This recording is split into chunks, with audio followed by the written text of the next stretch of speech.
Fala, e aí, beleza? Forte abraço! Mais uma vez, muitíssimo obrigado a você que retorna ao meu canal, você que está chegando pela primeira vez ou ainda não se inscreveu, não perca tempo, inscreva-se e assinale o sininho de notificação. Já chega deixando aquele like esperto, afinal de contas o seu joinha é muito importante para este vídeo e para o crescimento do canal. Se você quiser me seguir nas redes sociais, o link está na descrição do vídeo aqui, passando pela sua tela. Este que é mais um quadro da playlist Comentário Sem Freio, para falar a respeito da situação que envolveu o Fluminense. Eles que, além de ter feito festa, como se fosse título, depois de vencer a equipe Sub-23 comandada pelo Maurício Souza, ele que é técnico da categoria Sub-20, também comemoraram o fato de terem quase eliminado o Flamengo na semifinal da Taça Guanabara. Enquanto o Flamengo fazia festa de um lado, no setor norte, com a sua torcida pela classificação, jogadores do Fluminense e torcida também festejaram. Vamos comentar a respeito desta situação. Eu vou dar aqui a minha opinião e conto também com a sua. Afinal de contas, peço que você assista este vídeo até o final. E se você discordar de algo que eu disser ou tiver algo a acrescentar, você pode deixar o seu comentário aqui abaixo. Pois bem, é um fenômeno que não é isolado só do Fluminense. A gente lembra que no ano passado tivemos dois exemplos clássicos de que isto também aconteceu.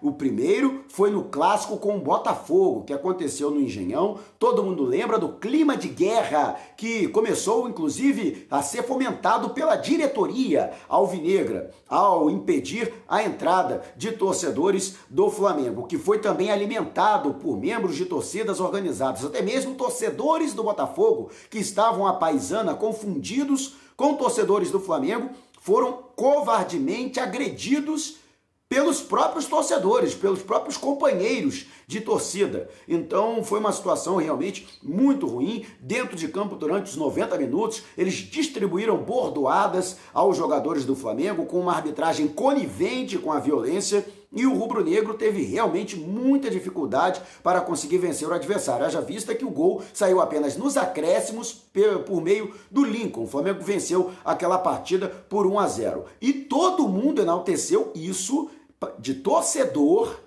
ao presidente do clube, passando pelos jogadores e também membros da comissão técnica. Comemoraram o fato de terem perdido de pouco, que perderam somente por 1-0.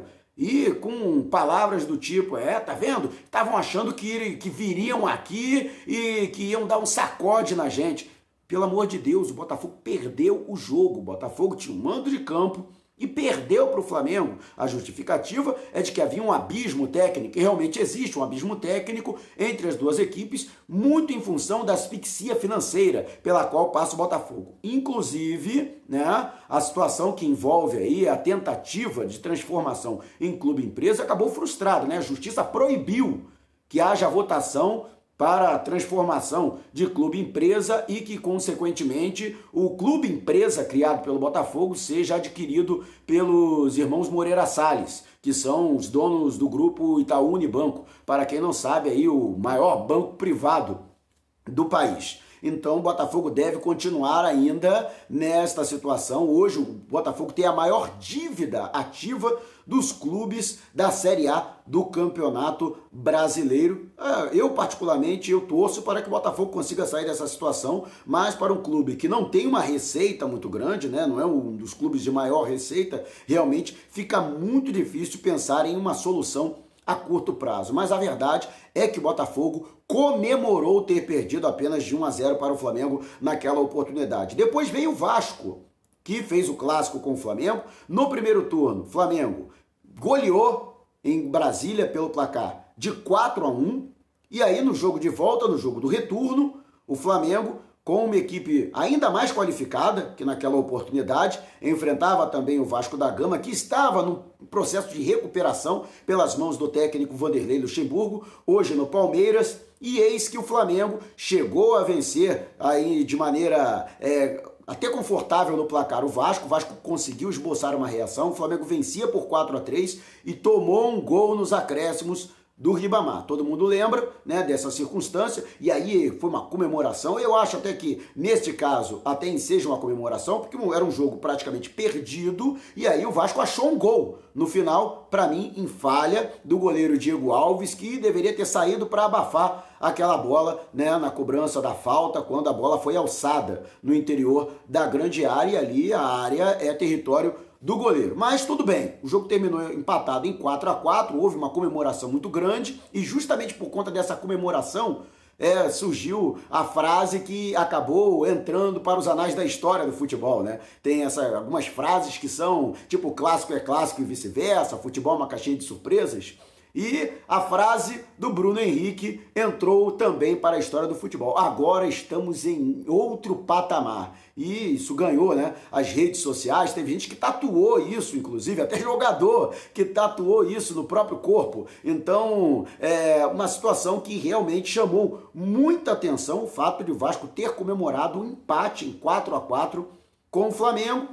Lógico, nessas circunstâncias eu até compreendo, repito, porque o Vasco conseguiu empatar uma partida que estava perdida. E o Vasco também, à época, né, lutava aí por vaga na Copa Sul-Americana, ainda não estava 100% livre matematicamente do rebaixamento, então qualquer ponto conquistado naquela oportunidade seria um ponto somado e não 2 perdidos.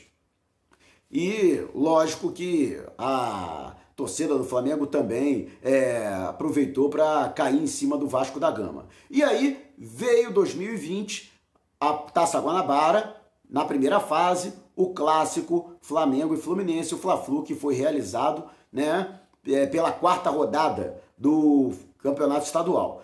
E no primeiro turno, o Flamengo que começou a competição jogando com uma equipe sub-23, que eram jogadores do sub-20, jogadores que estavam já incorporados ao Flamengo, mas que estouraram a idade, e ainda alguns atletas como o João Lucas, né, e outros que ultrapassaram a casa dos 22 anos. Ou seja, uma equipe sub-23 comandada pelo técnico Maurício Souza, que é treinador do time de júnior. E o técnico Jorge Jesus, que estava na época ainda na preparação para a reapresentação dos jogadores, que só aconteceria no dia 27, jogadores do elenco principal, aqueles que foram relacionados para a disputa do Mundial de Clubes da FIFA, que se encerrou no dia 21 de dezembro, quando o Flamengo realizou aquela partida com o Liverpool. Naquela oportunidade, o Fluminense venceu até com um gol estranho, né? Aquele gol de calcanhar do Nenê, mas o Fluminense, no final, ainda tomou um calor daquele time do Flamengo, um time ainda incipiente, um time de jogadores ainda não completamente amadurecidos, e o Flamengo teve a oportunidade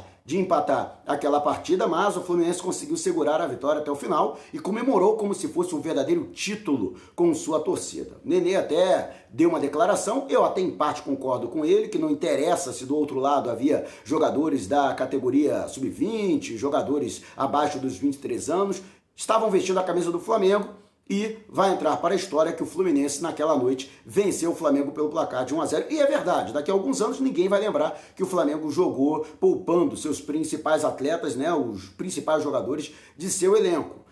Mas daqui a 20 anos, né, todo mundo conhece as circunstâncias, né, latentes logo depois do final da partida, mas o Fluminense aí tem o seu direito de comemorar uma vitória diante do arquirrival. Então veio a partida pela semifinal do Campeonato Estadual do Rio de Janeiro, Taça Guanabara, primeiro turno. O Fluminense tinha a vantagem do empate, que caiu logo aos 2 minutos. O Flamengo que abriu o caminho para a vitória com Bruno Henrique. Aos 9 minutos, Gabriel Barbosa ampliou. E dava a pinta de que realmente o Flamengo dominaria a partida e conquistaria com muita facilidade essa vitória, já que aos 5 minutos da etapa complementar, depois de uma jogadaça, um passe primoroso, passe de cinema do Gabigol, Felipe Luiz fez seu primeiro gol com a camisa do Flamengo, fazendo 3-0. Não, 3-0, fatura liquidada. Mas o Fluminense, com a ajuda da arbitragem, conseguiu fazer 2 gols e voltou ao jogo.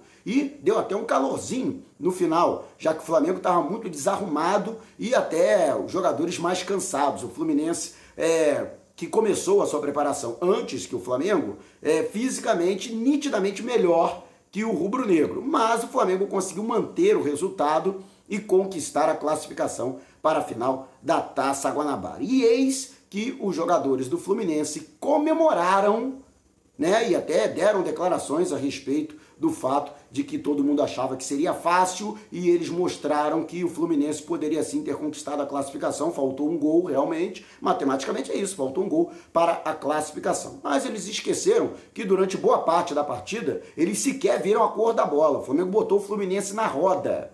Então, mesmo com essa circunstância, se o Fluminense tivesse conseguido o gol do empate, ao meu ver, seria uma grande injustiça. Mas o futebol não é justo, né? No futebol não existe justiça. Mas o placar foi justo e o Flamengo conquistou a vaga porque tinha o melhor time e jogou melhor que o adversário. Nunca é demais lembrar, o Flamengo, até mencionei o Mundial de Clubes, Flamengo, jogadores e torcedores enalteceram o fato de que o Flamengo perdeu de pouco, né? E o Flamengo vendeu caro a derrota e a perda do título para o Liverpool. O gol saiu apenas no primeiro tempo da prorrogação, com o Roberto Firmino.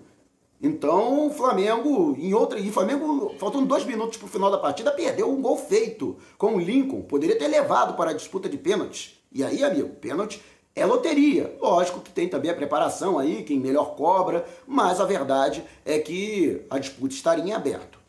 Só que, naquela oportunidade, todo mundo lembra, muito torcedor adversário, muito rival, e até mesmo torcedores de outros estados, tripudiaram do Flamengo, porque o Flamengo valorizou o fato de ter medido forças com aquele que é considerado o melhor clube em atividade atualmente no mundo, que é o Liverpool.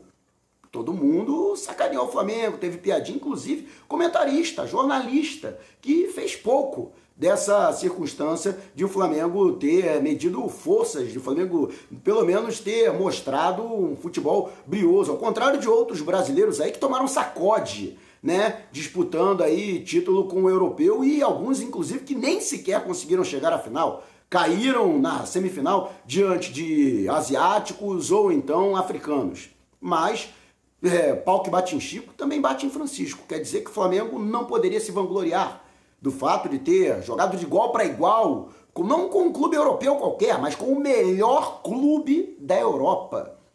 E quer dizer que os outros rivais podem, né, comemorar também? O fato de que perderam de pouco para o Flamengo, que hoje sobra no futebol brasileiro e sul-americano, fato é que isso só demonstra uma coisa: os clubes europeus estão para o Flamengo, assim como o Flamengo está para os demais clubes brasileiros. Essa é a verdade. A distância da Europa para a América do Sul é a mesma do Flamengo para o resto do Brasil. Beleza, galera? Agradeço enormemente você ter acompanhado meu vídeo até aqui. Peço que você não saia sem antes deixar o seu like. Afinal de contas, o seu joinha é muito importante para os nossos vídeos. Se você ainda não se inscreveu no canal, inscreva-se e assinale o sininho de notificação. Se você quiser me seguir nas redes sociais, o link está na descrição do vídeo e aqui, passando pela sua tela. E não vai embora não. Tem muita coisa para você acompanhar aqui no canal. Ao final deste vídeo, além da playlist de comentários sem freio, você tem tudo sobre o Flamengo, você tem um pós-jogo, por exemplo, tem aqui a minha análise da vitória do Flamengo sobre o Fluminense pela Taça Guanabara e a classificação para a final do primeiro turno do Campeonato Estadual do Rio de Janeiro. Tem as crônicas que eu componho em homenagem ao Flamengo, tem os gols agora pela Onda Mix FM, conto com a sua audiência, beleza? Então passei pelo canal, usufrua do conteúdo. Eu vou ficando por aqui, mas você pode me reencontrar em algum outro vídeo aqui mesmo do canal, combinado? Forte abraço!